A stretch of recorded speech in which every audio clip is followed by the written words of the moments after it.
Jennifer Crumbley, the mother of the shooter in Michigan, has apparently joined the ranks of women in the United States. This is not being a woman. It's something I don't completely understand. I mean, I understand the theories about it. But joined the rank of these so-called MAGA moms. The followers of Donald Trump's MAGA movement that are trying to follow the instructions of Madison Cawthorn. Madison Cawthorn, of course, is the preppy. I think it's South Carolina, maybe North Carolina. He's from one of the Carolinas. A member of the House of Representatives who's basically his claim to fame is that he says outrageous things. You know, he likes to pretend like he's a tough guy. Like, people think he's been in the military because he's in a wheelchair. It was because his Beamer or whatever, his car got in a car accident. But he gave a speech recently where he said that the MAGA mothers need to be raising their sons as monsters. That was his phrase, raise them as monsters. And in fact, he said that the mothers, he said, are the most vicious in our movement. Now, I get it. He's trying to be Sarah Palin here, right? Mama Bears, the Mama Grizzlies actually was the, we will defend our young sort of thing. But what he's encouraging is not defending their young. He's encouraging them to turn their young into psychopaths, to encourage their young to be antisocial, to encourage their young to be,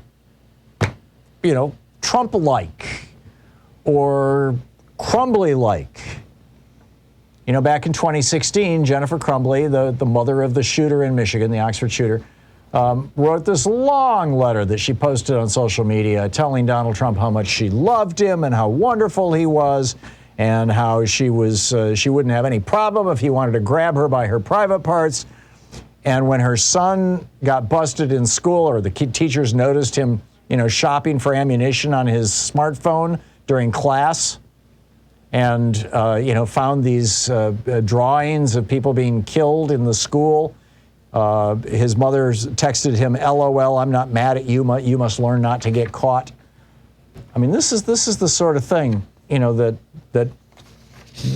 I would argue, and I think many would argue, that Madison Cawthorn and Josh Hawley and some of these other people, Josh Hawley, again, just knocking women out of the draft because they're just too fragile. And, men are supposed to be the manly ones here. In fact, Hawley is talking about, and Cawthorn also, this is from Cawthorn's speech. He said, our culture today is trying to completely demasculate all the young men. What does he mean by that? Well, in MAGA world, it probably means send them to college, have them get decent jobs, have them marry women who they respect, raise children who they love. These are all not masculine things in MAGA world. And another example, Kyle Rittenhouse and his mother, Wendy Rittenhouse. She was every step of the way, as Amanda Marcotte writes in this brilliant piece over on Alternet, MAGA Moms Meet Madison Cawthorn's Challenge, why right-wing women raise their sons as monsters. She notes, every step of the way, she was a proud MAGA mom, treating her son, who shot 3 people, killing 2 at a Black Lives Matter protest, like he's a hero and blaming his victims for their deaths. A lot of people shouldn't have been there, she raved to NBC News during her son's trial. He brought that gun for protection. Right. And in January of this year, he was spotted in a bar partying with his mother and a group of white supremacists, flashing white power symbols with his mom in a bar with a bunch of right-wing white supremacists. I mean, this is, or Lauren Boebert, from Colorado, the representative from, who's got the Shooter's Grill and it just is a gun fetishist. Amanda notes, Boebert released a video showing her 8-year-old son singing, dancing, and playing with cigarette lighters while left alone in a room a few feet away from a high-capacity rifle.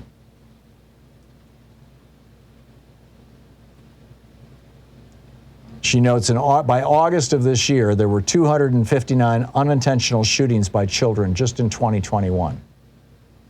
Again, we have about 40 or 50 police officers a year who die by being shot. You had 259 children who were shot unintentionally so far this year. But we can't do anything about that because that would demasculinize our boys and men. Because don't you know, those guns are just penis extensions. I mean, is it time to start the small penis gun club again? Amanda wraps up her piece saying, women can't be equal, so their only way to taste power is through men, especially their sons. That's what Cawthorn's speech was about, she writes, instructing women to sublimate their vicious urges, Cawthorn's phrase, by raising boys who are themselves vicious monsters, Cawthorn's phrase. And all too many are already heeding the call.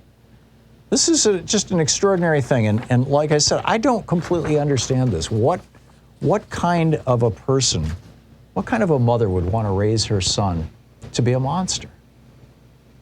What kind of voter would vote for a politician like Madison Cawthorn who gives a speech telling mothers to raise their children, to raise their sons specifically, as monsters?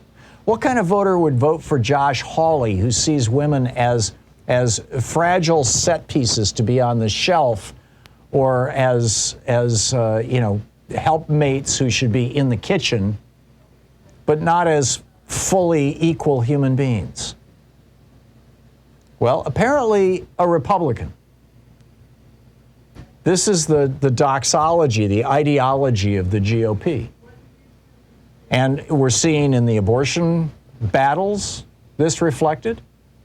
Oh, these women, they're just not smart enough or capable enough or moral enough to make their own decisions about ending a pregnancy.